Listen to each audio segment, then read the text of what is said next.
So, good morning guys. Welcome back to my YouTube channel. This is Autoboyson. So, ngayon guys, mayroon tayong ginagawang motor. Na ang issue nito guys ay pagka nakaparada siya sa gabi, overnight, pagka umaga, hirap na paanda rin. So, una nating nakita guys ay itong gasolina niya guys na matubig. Ayan. So matubig yung gasolina niya. So isang indication din yan na hirap paanda rin yung makina sa umaga at pumupugak. Pagka piniga mo, pupugak-pugak. Tapos pagka uminit na, titino siya, tapos maya maya pagka nasa biyahe ka, pumupugak pagka pinihit mo yung silindrayador. So isang indication niya na marumi na yung gasolina ninyo na nasa tangke. So pangalawa guys ay ito pangalawa, ilawan natin. So dyan nakatanggal na to guys. So if ay to guys na makina, if ay, so ito nakatanggal na yung fuel supply line patungo doon sa injector. So tinanggal ko to para ma-prove ko na ang fuel pump ay defective. So paano sabi na defective ang fuel pump? So ito guys, tingnan nyo yung ginawa ko dito para may idea kayo. Tinanggal ko na tong fuel line, itong fuel line patungo sa injector. Tanggal ko na yan.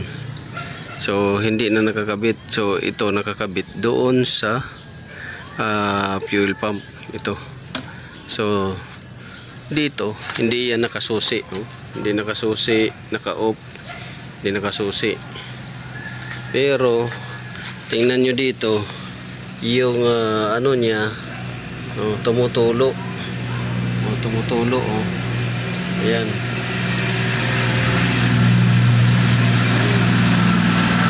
Tulog guys yung gasolina. Naka-off yung susi, walang hindi natin pinagana yung pump, pero tuloy-tuloy pa rin yung ano niya. Ayan, tuloy-tuloy yung agos ng gasolina. So indication yan guys na may problema sa fuel pump ninyo. Ayan o.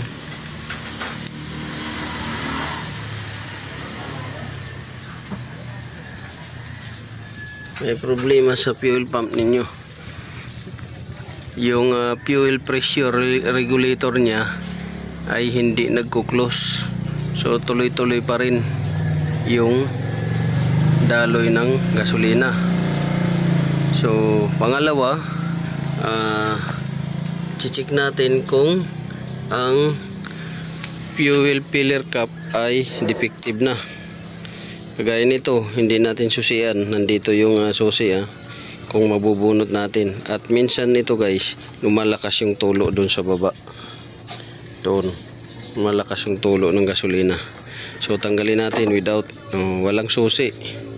So yan, matubig yung gasket nya, pati yung lock nya stuck up, at ito madumi na, madumi. So kinalawang na yan sa loob. So yan yung indication guys na yan. Mas lalong lumakas dito guys. Mas lalong lumakas. So may tendency ito na mag-vacuum habang nasa biyahe kayo, mamamatay yung makina. Dahil ito hindi nasilyado yung filler cap ng gasolina. Pangalawa, yung pump ninyo ay hindi na makahold ng pressure. So tuloy-tuloy doon. Yan, tuloy-tuloy. So dapat yan walang lumulusot na gasolina. Pero ang nangyayari, lumulusot yung gasolina. So indication guys yan ng sira na yung pump nyo, hindi na makahold ng pressure. So sana nakakuha kayo ng konting kaalaman guys. Una, kung ang motor ninyo nag-overnight parking tapos pagka umaga hirap na paandarin, i-check nyo yung gasolina kung matubig, kagaya nito matubig.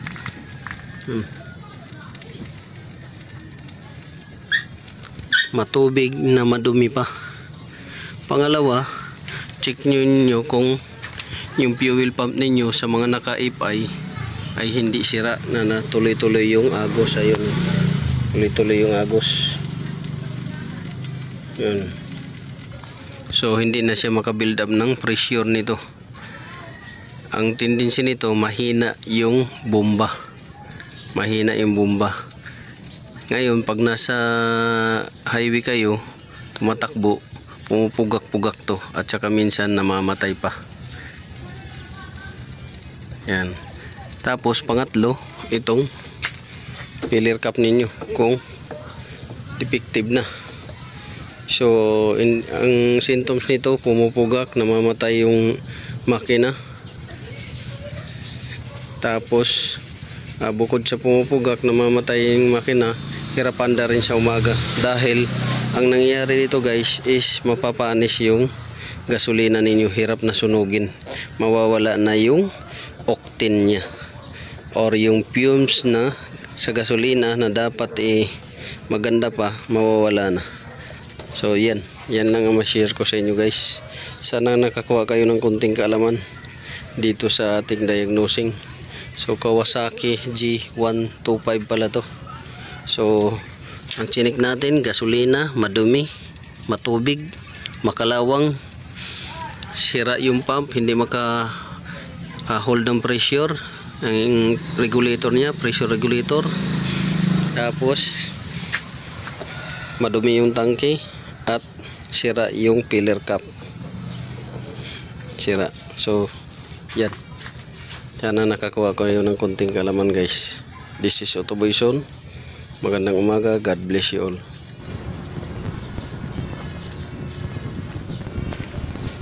So guys, meron tayong gagawin din isang makina. Magre-rebuild tayo nitong makina na to dahil butas, i-weldingin natin. So yan, tingnan nyo guys kung gaano kadumi yung fuel pump na to.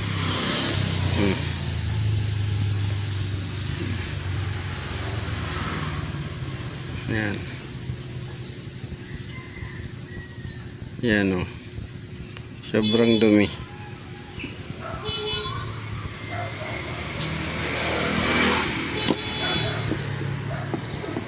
Pati ito. Filter niya o. Wala. Itong motor na to, sira na to. Mainit na to kaya mahina yung bugan niya.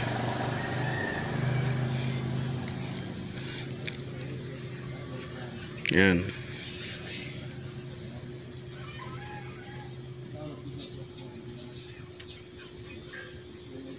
So ganyan kadumi siya guys. So papakita ko sa inyo yung gasolina na na-recover natin, yung huling gasolina na recover natin. Yan. Kita nyo, yan o, ganyan siya kadumi.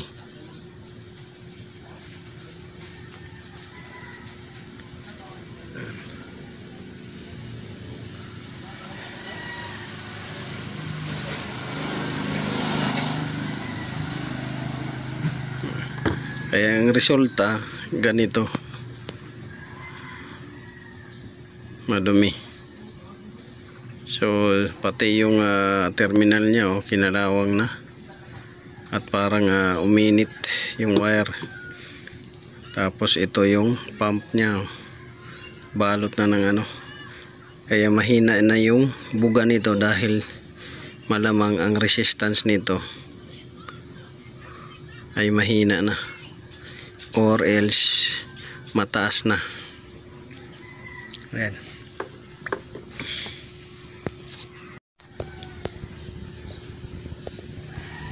So yan, tingnan nyo guys kung gaano kadumi yung fuel pump na to.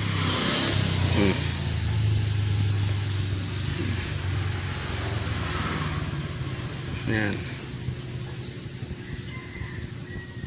Yan o.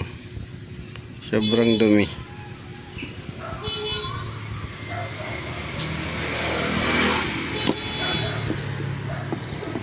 Pati ito. Filter niya o. Wala. Itong motor na to, sira na to. Umiinit na to kaya mahina yung bugan yan.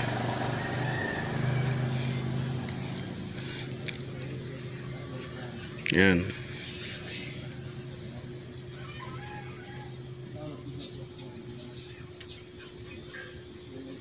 So, ganyan kadumi siya guys.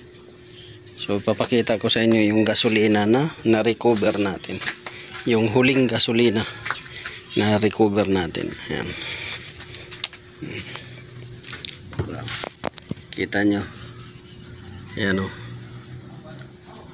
Ganyan siya kadumi.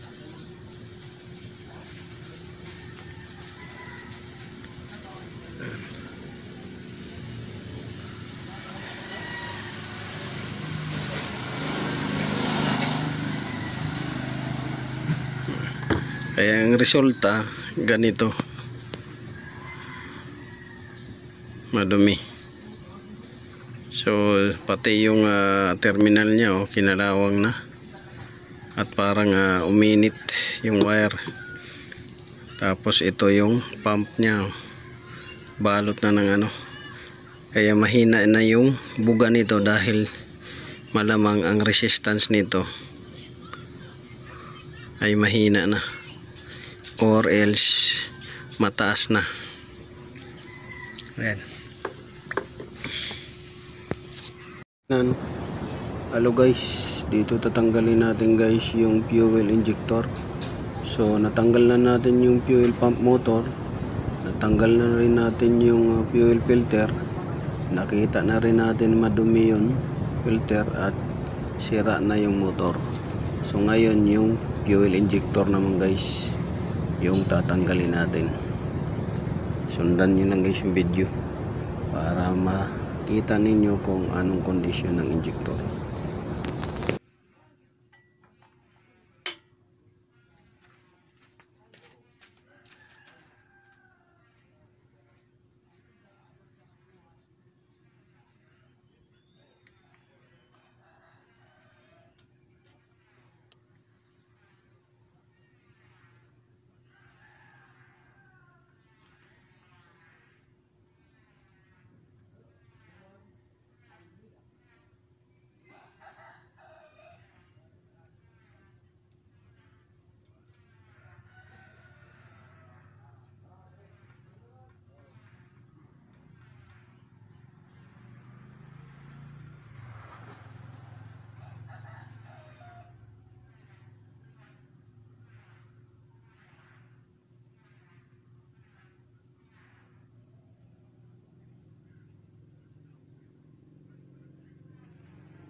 So ito guys, natanggal na natin yung injector.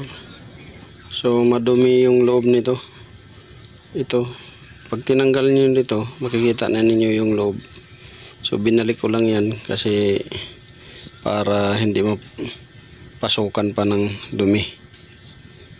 Pero ito kailangan na itong palitan. Mahirap na ito tiwala gawa ng sobrang dumi.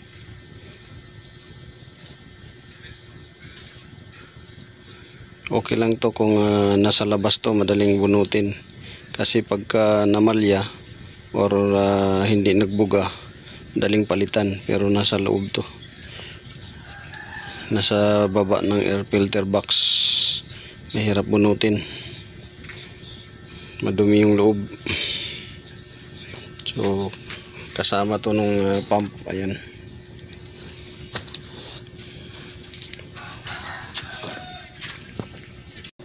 So yun guys, paalala lang guys sa inyo.